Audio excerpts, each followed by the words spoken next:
ইয়া যাল জালালি ওয়াল ইকরাম 13 বার পাঠ করলে কি হয়, কি হবে শুনলে অবাক হবেন।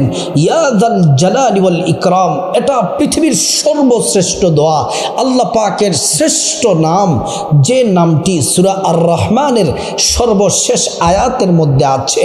তাবারাকাসমু রাব্বিকা যিল জালালি ওয়াল ইকরাম, এটা আল্লাহ তাআলার সর্বশ্রেষ্ঠ একটি নাম। এই নাম পড়ে আল্লাহর কাছে যা চাইবেন আল্লাহ তাআলা তাই দিবেন। জিন্দেগির গুনাহ মাফ করে দিবেন, বিপদ দূর করে দিবেন, ভাগ্য পরিবর্তন করে দিবেন, দুঃখ কষ্ট দূর করে দিবেন। রিজিক আল্লাহ তাআলার পক্ষ থেকে আসতেই থাকবে। জীবনে আপনি অবশ্যই সফল হবেন, যা চাইবেন আল্লাহ তাআলা তাই দিবেন। আপনার জীবনে আপনার যত চাওয়া রব্বুল আলামিন ওয়াদা করেছেন, এই আমলটি করে ইয়া যাল জালালি ওয়াল ইকরামের আমলটি করে আমি যেভাবে বলে দিব সেভাবে যদি আমলটি খাসভাবে করতে পারেন, জীবনে যা চাইবেন আল্লাহ তাআলা তাই দিবেন। প্রিয় মা ও বোনেরা ও আমার মুসলিম ভাইয়েরা, ইয়া যাল জালালি ওয়াল ইকরাম এটি হলো ইসমে আজম, শ্রেষ্ঠ একটি নাম। এই নামের কত মর্যাদা শুনলে অবাক হয়ে যাবেন। একজন সাহাবী মুনাজাত ধরে আছে, চোখের পানি ঝরছে চোখ দিয়ে, আল্লাহকে বলে আল্লাহ তাআলার কাছে রিজিক চাচ্ছেন, ধন দৌলত চাচ্ছেন। মুনাজাত ধরে কেঁদে কেঁদে আল্লাহর কাছে নিজের প্রয়োজনের কথাগুলা বলছেন। এই সময় প্যারা নবীজি সাল্লাল্লাহু আলাইহি ওয়াসাল্লাম তখন তিনি এই সাহাবীর পাশ দিয়ে যাচ্ছেন। রাসূল করিম সাল্লাল্লাহু আলাইহি ওয়াসাল্লাম বলছেন, এ সাহাবী, আমি নবী যা দেখি তুমি তা দেখো না, আমি নবী যা শুনি তুমি তা শোনো না। আমি নবী কি দেখি তুমি শুনতে চাও? বলে, ইয়া রাসূলুল্লাহ, আপনি কি দেখেন কি শুনেন এই মুহূর্তে আমাকে যদি বলেন। আল্লাহ রসুল বললেন, সাহাবীরে, তুমি মুনাজাত ধরে আছো আর তুমি আল্লাহ তাআলার শ্রেষ্ঠ নাম ইসমে আজম সম্বলিত নামটি ইয়া যাল জালালি ওয়াল ইকরাম পড়তেছো। আল্লাহ তাআলা আসমানের সবগুলা রহমতের দরজাগুলা তোমার জন্য খুলে দিয়েছেন। তুমি এখন আল্লাহর কাছে যা যা চাইবে, যা যা বলবে, প্রত্যেকটা দোয়া চাওয়া হাজত তোমার চাওয়াগুলা মহান মালিক আল্লাহ তাআলা পূরণ করে দিবেন। সুবহানাল্লাহ, আল্লাহু আকবার। এই আমলটি সেরা একটি আমল, মিস করবেন না। সম্পূর্ণ ভিডিওটি মনোযোগ দিয়ে দেখতে থাকুন, কপাল খুলে যাবে। আল্লাহু আকবার। প্রিয় মা বোনেরা আমার, আল্লাহ তো কোরআনে সুস্পষ্ট করে বলে দিয়েছেন, ওয়ালিল্লাহিল আসমাউল হুসনা ফাদউহু বিহা। আল্লাহ পাকের সুন্দর সুন্দর নাম আছে, এই নামগুলা ধরে যদি আল্লাহকে ডাকো, আল্লাহ তাআলা বলেন, এ বান্দা যা চাইবা যা বলবা আমি আল্লাহ সব দিব। সুবহানাল্লাহ। আল্লাহকে যখন আমরা ডাকি, আল্লাহ দূরে নয়, দূরে নয়, আল্লাহ আমাদের কাছেই আছেন। কোরআন শরীফে সুন্দর করে রব্বুল আলামিন বলছেন, وَإِذَا سَأَلَكَ عِبَادِي عَنِّي فَإِنِّي قَرِيبٌ أُجِيبُ دَعْوَةَ الدَّاعِ إِذَا دَعَانِ।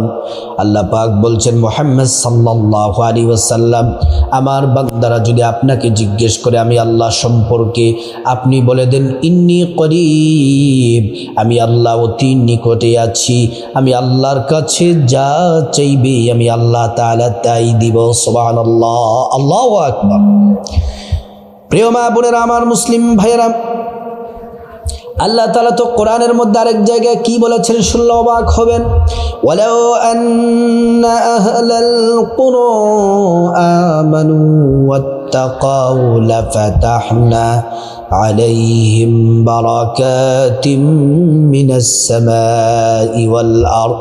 আল্লাহ রাব্বুল আলামিন বলেন, বান্দারে শোনো শোনো, যে নারী পুরুষ আমি আল্লাহকে ভয় করবে, আমি আল্লাহর প্রতি ঈমান আনবে, আমি আল্লাহকে পরিপূর্ণ বিশ্বাস করবে, আমি আল্লাহকে ভয় করবে, আল্লাহ পাক বলেন, ফাতাহনা আলাইহিম বারাকাতিম মিনাস সামাই ওয়াল ওয়াল আরদ, আসমান এবং জমিনের যত বরকতের দরজা আছে সব বরকতের দরজা আল্লাহ তাআলা খুলে দেন। সুবহানাল্লাহি ওয়া বিহামদিহি।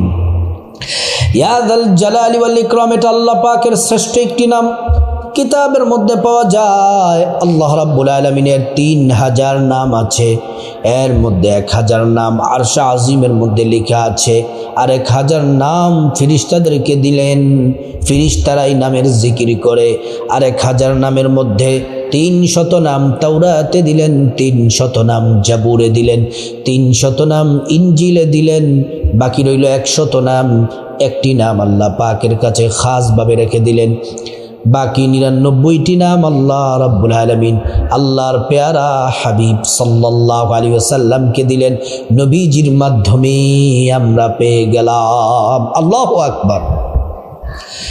প্রিয় মা বোনেরা আমার, মুসলিম ভাইরা ভালো করে শুনুন, এই ইয়া যাল জালালি ওয়াল ইকরামের আমলটি কিভাবে করবেন মনোযোগ দিয়ে শুনুন। আমলটি আপনাদেরকে বলে দিব সহজভাবে, সুন্দরভাবে আমলটি যেন করতে পারেন। আমলটি করার আগে ইয়া যাল জালালি ওয়াল ইকরামের হাজার হাজার উপকারিতা আছে, ফায়দা আছে। এর মধ্যে কয়েকটি ফায়দা সংক্ষেপে আপনাদেরকে বলে দেই আমলটি করলে কি হবে। 1 নাম্বার, ইয়া যাল জালালি ওয়াল ইকরাম আমলটি যদি করেন সম্পদ বৃদ্ধি পেতেই থাকবে, পেতেই থাকবে, টাকা বাড়তেই থাকবে, ধন সম্পদ বাড়তেই থাকবে। সুবহানাল্লাহ, টাকা পয়সা শুধু বাড়তেই থাকবে।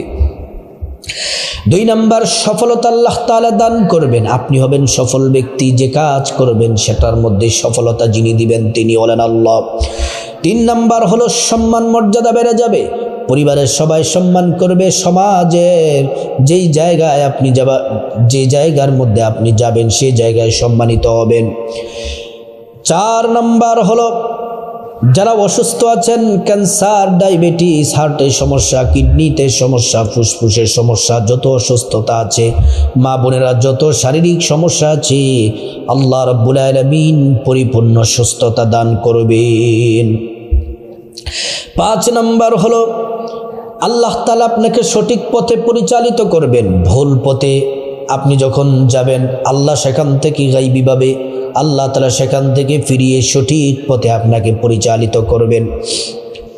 প্রিয় মা বোনেরা আমার, 7 নম্বরে আপনি আল্লাহর কাছে যখন কোনো কিছু চাইবেন, আর চাওয়ার সময় যদি আপনি ইয়া যাল জালালি ওয়াল ইকরাম পড়তে পারেন, এটার গুরুত্ব বেড়ে যায়।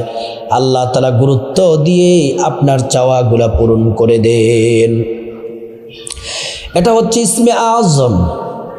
এটা পরে দোয়া করলে আল্লাহর কাছে চাইলে আল্লাহ তাআলা দোয়াগুলা কবুল করে নেন। এছাড়াও আর হাজার হাজার উপকারিতা আছে, আল্লাহর কাছে যা চাইবেন আল্লাহ তাআলা তাই দিবেন। এবার আসুন আমলটি কিভাবে করবেন।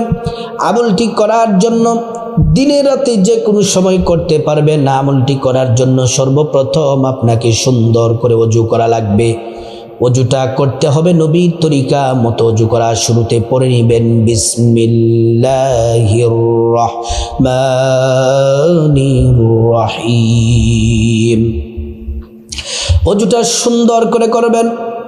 2টি পুরস্কার আল্লাহর পক্ষ থেকে পাবেন। 1 নাম্বার, জীবনের সব গুনাহগুলা মাফ হয়ে যাবে। 2 নাম্বার, হাসরের ময়দানে আল্লাহ পাক ওযুর অঙ্গ প্রত্যঙ্গগুলার মধ্যে নূর দিয়ে দিবেন, নূরে চমকাতে থাকবে। পেয়ারা নবীজি সাল্লাল্লাহু আলাইহি ওয়াসাল্লাম আমাদেরকে দেখেই চিনে ফেলবেন, আল্লাহর কাছে নিয়ে যাবেন, সুপারিশ করে আল্লাহর জান্নাতে পৌঁছে দিবেন। সুবহানাল্লাহ, আল্লাহু আকবার। প্রিয় মা বোনেরা আমার, তারপরে ওযুটা যখন শেষ হয়ে যাবে, পশ্চিম আকাশের দিকে তাকিয়ে আঙ্গুলটা উঁচু করে একবার কালিমে শাহাদাত পড়বেন। আশহাদু আল্লা ইলাহা ইল্লাল্লাহু ওয়াহদাহু লা শারীকা লাহু ওয়া আশহাদু আন্না মুহাম্মাদান আবদুহু ওয়া রাসূলুহু। কালিমে শাহাদাত পড়লে কি হবে? আল্লাহ পাক বলেন, বান্দা কালিমে শাহাদাত পড়লে জান্নাতের দরজাগুলা খুলে দেওয়া হবে। জান্নাতের যে দরজা দিয়ে মনে চায় সে দরজা দিয়ে আল্লাহর জান্নাতে প্রবেশ করবে। সুবহানাল্লাহ। প্রিয় মা বোনেরা আমার, মুসলিম ভাইরা, তারপর আপনার শরীরটা যেন পবিত্র থাকে, জামা কাপড় যেন পবিত্র থাকে। একটা জায়নামাজ বিছিয়ে পশ্চিম দিকে নামাজে দাঁড়িয়ে যাবেন, 2 রাকাত নফল নামাজ পড়বেন। যে কোনো সূরা দিয়ে পড়তে পারেন, ছোট্ট সহজ যে কোনো সূরা দিয়ে পড়লেই হয়ে যাবে। 2 রাকাত নামাজ শেষ করার পরে তারপর বসবেন। 1 নাম্বার, নামাজ শেষ করার পরে যে আমল করবেন, নবীজির প্রেম মোহাব্বত ভালোবাসা নিয়ে 11 বার ছোট্ট একটি দুরূদ শরীফ পড়বেন। সাল্লাল্লাহু আলাইহি ওয়াসাল্লাম, সাল্লাল্লাহু আলাইহি ওয়াসাল্লাম, সাল্লাল্লাহু আলাইহি ওয়াসাল্লাম। একবার দুরূদ পড়লে 10টি গুনাহ মাফ হয়ে যায়, 10টি নেকি পাওয়া যায়, 10টি মর্যাদা আল্লাহ পাক বাড়িয়ে দেন। শুধু তাই নয়, হাসরের ময়দানে নবীজি শাফায়াত করবেন, নিজ হাতে হাউজে কাউসারের পানি পান করাবেন, আল্লাহর জান্নাতে নিরাপদে পৌঁছে দিবেন। সুবহানাল্লাহ। 2 নম্বর আমল হলো ছোট্ট একটি ইস্তিগফার পড়বেন 11 বার, কপাল খুলে যাবে। আস্তাগফিরুল্লাহ ওয়া আতুবু ইলাইহি, আস্তাগফিরুল্লাহ ওয়া আতুবু ইলাইহি, আস্তাগফিরুল্লাহ ওয়া আতুবু ইলাইহি। এই ইস্তিগফারটি পড়লে কি হবে? আল্লাহ তাআলা 5টি পুরস্কার দিবেন। 1 নাম্বার, জীবনের সব গুনাহগুলো মাফ হয়ে যাবে। 2 নাম্বার, টাকা পয়সা ধন দৌলত রিজিক খাবার দাবার দিয়ে আল্লাহ পাক ধনী বানিয়ে দিবেন। 3 নাম্বার, নেক সন্তান দান করবেন। 4 নাম্বার, জান্নাতে প্রবেশ করাবেন। 5 নাম্বার, জান্নাতের নহর থেকে শরবত পান করাবেন। সুবহানাল্লাহ, আল্লাহু আকবার। প্রিয় মা বোনেরা আমার, মুসলিম ভাইরা, সুন্দর করে তারপরে ইস্তিগফার পড়ার পরে একটি জিকির, 3 নাম্বার আমল, শ্রেষ্ঠ একটি জিকির করবেন। আল্লাহ বলেছেন এটি শ্রেষ্ঠ জিকির, নবী বলেছেন এটি শ্রেষ্ঠ জিকির। এই জিকির করলে 50 বছরের গুনাহ মাফ হয়ে যায়, রহমতের দরজাগুলো, আসমানের সব দরজা খুলে দেওয়া হয়। এই জিকির আল্লাহর আরশে আজিমে চলে যায়, আল্লাহ তাআলা দোয়া কবুল করেন, বান্দার গুনাহ মাফ করে দেন। এই জিকিরটি করতে হবে 100 বার, ছোট্ট জিকির, লা ইলাহা ইল্লাল্লাহ, লা ইলাহা ইল্লাল্লাহ, লা ইলাহা ইল্লাল্লাহ। 4 নম্বর, আল্লাহ রাব্বুল আলামিনের শ্রেষ্ঠ নাম ইয়া যাল জালালি ওয়াল ইকরাম, ইয়া যাল জালালি ওয়াল ইকরাম, ইয়া যাল জালালি ওয়াল ইকরাম। 13 বার পাঠ করবেন, কমপক্ষে 13 বার। যদি সময় পান 100 বার পড়া উত্তম, কমপক্ষে 13 বার পড়বেন। ইয়া যাল জালালি ওয়াল ইকরাম। তারপর আবার 11 বার ছোট্ট দুরূদ শরীফটি পড়বেন, সাল্লাল্লাহু আলাইহি ওয়াসাল্লাম, সাল্লাল্লাহু আলাইহি ওয়াসাল্লাম, সাল্লাল্লাহু আলাইহি ওয়াসাল্লাম। তারপর আল্লাহর কাছে মুনাজাত দিবেন, আল্লাহুম্মা আমিন। চোখের পানি ছেড়ে দিবেন। চোখের পানি যদি না আসে কান্নার ভান করবেন, কিন্তু চোখের পানি পড়লে মনে করবেন দোয়া কবুল হয়ে গেছে। চোখের পানি ছেড়ে 3 বার পড়বেন, ইয়া হাইয়ু ইয়া কাইয়ুমু বিরহমাতিকা আস্তাগীথ, ইয়া হাইয়ু ইয়া কাইয়ুমু বিরহমাতিকা আস্তাগীথ। তারপর আল্লাহর কাছে সর্বপ্রথম আপনার গুনাহ মাফ চাইবেন, মা বাবার গুনাহ মাফ চাইবেন, ভাই বোনের গুনাহ মাফ চাইবেন, স্ত্রী ছেলে মেয়ে আপনজন আত্মীয় স্বজন সবার গুনাহ মাফ চাইবেন। আল্লাহ তাআলা প্রত্যেকের গুনাহগুলো রব্বুল আলামিন মাফ করে দিবেন। তারপর আল্লাহর কাছে বিপদ থেকে মুক্তি চাইবেন, ঋণ থেকে মুক্তি চাইবেন, অভাব অনটন থেকে মুক্তি চাইবেন, জাহান্নাম থেকে মুক্তি চাইবেন, আযাব গজব থেকে মুক্তি চাইবেন, অ্যাক্সিডেন্ট দুর্ঘটনা থেকে মুক্তি চাইবেন। প্রত্যেকটা দোয়া আল্লাহ পাক কবুল করবেন। তারপর আল্লাহ রাব্বুল আলামিনের কাছে আপনি টাকা পয়সা ধন দৌলত রিজিক খাবার দাবার নেক হায়াত নেক সন্তান নেক পরিবার পরকালে জান্নাত চাইবেন। প্রত্যেকটা দোয়া আল্লাহ পাক কবুল করবেন আল্লাহ রাব্বুল আলামিনের কাছে। তারপর আপনার যত চাওয়া আছে ইচ্ছে আছে, আপনার মনে যত চাওয়া সব বলবেন, সব দোয়া আল্লাহ পাক কবুল করবেন। তারপর আল্লাহ রাব্বুল আলামিনের কাছে আপনার মা বাবা আত্মীয় স্বজন যারা কবরবাসী তাদের জন্য ক্ষমা চাইবেন, আল্লাহ পাক তাদেরকে ক্ষমা করে জান্নাতবাসী করে দিবেন। প্রিয় মা ও বোনেরা আমার, মুসলিম ভাইয়েরা, ইয়াদাল জালালি ওয়াল ইকরামের শ্রেষ্ঠ আমলটি করুন, কপাল খুলে যাবে। আল্লাহ পাক আমাদের সবাইকে এই শ্রেষ্ঠ আমলটি করা আল্লাহ পাক তৌফিক দান করুন।